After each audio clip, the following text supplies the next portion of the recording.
Time to switch making papers. Diptyka Laurent joining us once again. Diptyka, we're beginning with Canadian Prime Minister Justin Trudeau's brownface scandal. It continues. That's right. The third claim of brownface or blackface came on Thursday. It comes after he was issued a groveling apology for the other two incidents dating back several years, it must be said. But he also admitted that he doesn't know how many times he's donned the disguise now. The Globe and Mail saying that, obviously the timing of this is not coincidental. Trudeau's on a re-election campaign right now. The election in Canada is just in a matter of weeks, but it's difficult to know now if he'll recover from this. The Globe and Mail writer here saying that Trudeau's apology in the end raised more questions than it answered. Why did Trudeau, for instance, think that this was acceptable? And does he even understand what's so racist about it? That's what the writer said. Yeah, important questions. And there's quite a bit of schadenfreude in the papers as well. Yeah, well, Trudeau, with his good looks and charm, he's certainly irked a lot of people. He's obviously charmed a lot of people as well, but irked a lot of people, particularly many seeing him as perhaps a little pretentious with his claim to champion minority rights and be more gender inclusive. The Canadian cartoonist Graham McKay seeing this scandal as knocking Trudeau off his high horse, literally there. You see him with his face in the mud again just weeks before that October 21st election. For the Washington Post, the Canadian left has to dump Trudeau. That's what they say. The scandal showing, quote, without his veneer of being a champion for racial and gender equality, he would have been nothing more than what conservatives claim he was, an untested, immature man whose only rationale for power is the fact that he's the son of a former prime minister. So some scathing words from the Washington Post. I quite like the New York Times' article, which evokes the downfall of Canada's dreamy boyfriend, which may appear swift for us outside of Canada, but apparently, according to this article, for Canadians, this fate has been a long time coming for Trudeau. Well, perhaps a long time coming. A day of reckoning for businesses and leaders. The global climate strike. Millions of school children taking part this Friday. That's right. Children to the rescue of the world. That's what this regional French paper says on its front page. Millions of students have begun their strike, calling on world powers to take concrete action against climate change.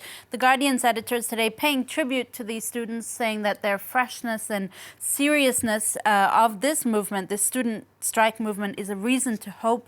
The British Daily even comparing this movement to social changes in the past, like the campaigns against slavery, for female suffrage, and for workers and civil rights.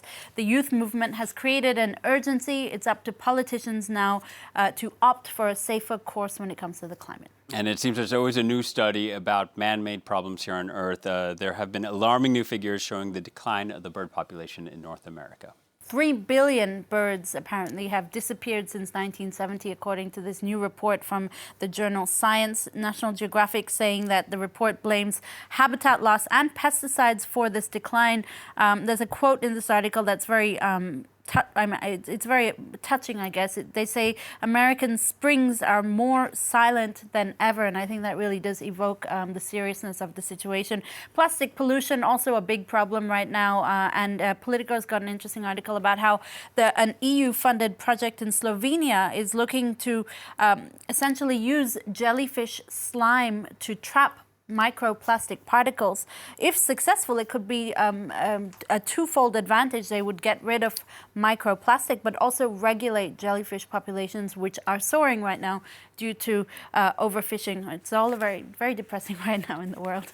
Indeed. Well, let's move on to something else. Donald Trump embroiled in an explosive whistleblower scandal. That's right. It's a really complex story. I had to really read this a couple of times to get my head around it. Basically, the scandal being alleged by New York Times and Washington Post journalists is this: that President Trump reportedly promised the president of Ukraine security assistance as quid pro quo for launching politically motivated investigations against his presidential opponents, in particular Joe Biden. For the moment, these are unfounded allegations. They don't have proof of this, but it was serious enough for one whistleblower to file a complaint against Donald Trump, who has swiftly denied the allegations. But the Daily Beast saying it could blow up the 2020 campaign. All right, well, listen, on a happy note, a reunion between a fast food worker and someone who I would think never touches fast food, footballer Cristiano Ronaldo. That's right. This was, he gave an interview to British TV and he said that back when he was a kid, he and his friends would hang back at the McDonald's near a football stadium and try and get free burgers at the end of the night. And in the interview, he said that the ladies who worked there always gave him and his friends some burgers. So he wanted to track down those women and treat them to dinner, presumably not at McDonald's. Request granted. One of the women, Paula Lessa, says she remembers Ronaldo really well. She describes him as being like a shy kid, believe it or not. She's accepted his dinner offer and said she's glad the story came out because her own son never believed it when she told him. All right, well, there you have it. Go to McDonald's, you might meet Cristiano Ronaldo. All right, thank you very much, Diptyka. Diptyka Laurent with a look at the paper.